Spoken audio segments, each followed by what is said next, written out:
Welcome to WION's exclusive interview with Afshin Mulavi, a senior fellow at Johns Hopkins University. He is joining us from Dubai. Thank you, Afshin. Welcome. Thank you, Rahul. It's very nice to be with you. For decades, West Asia strongly aligned its foreign policy with Western nations, but we are now increasingly seeing a global South assertion. How do you see this? It's a very good question, Rahul, because you're absolutely right. I mean, for many years, countries in West Asia, the Middle East, were aligned very closely with the United States. It was almost a remnant of the Cold War. But we have seen, particularly here in the Gulf Arab states, a new era of strategic multi-alignment, much more geopolitical diversification.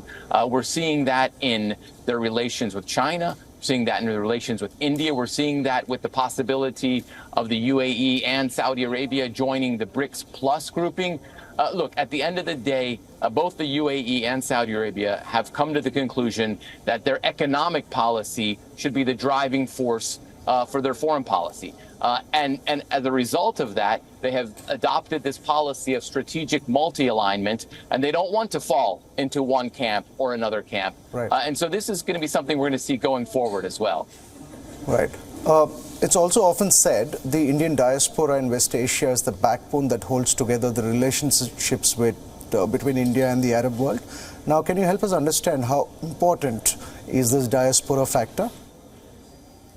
It's a very important factor. I think the Indian diaspora has been absolutely essential to the rise of the Gulf Arab states, particularly here where I'm sitting in Dubai and in India. There is a joke among professional Indian expatriates, what's the best city in India? And the answer is Dubai. Of course, it's just a joke, but they feel a certain sense of ownership of the place, and rightfully so. I mean, Indian nationals have been very important from everything, from the C-suite executives in banks and design firms and consultancies, all the way down to the middle level clerks and accountants, all the way down to labor.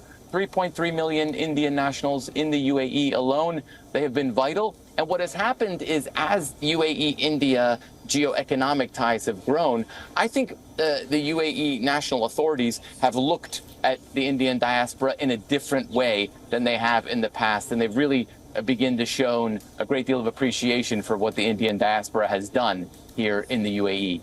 Right.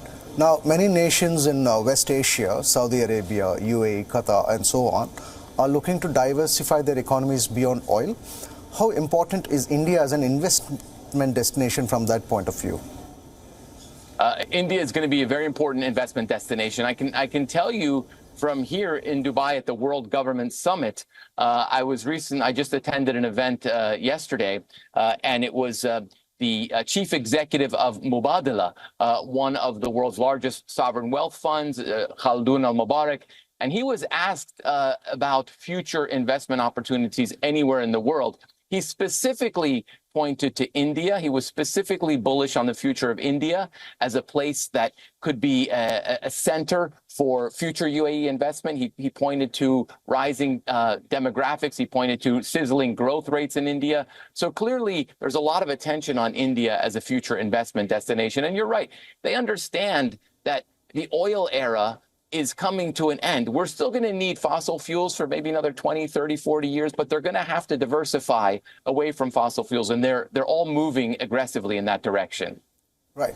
And what's your take on the deal India-UAE signed on the transcontinental trade corridor?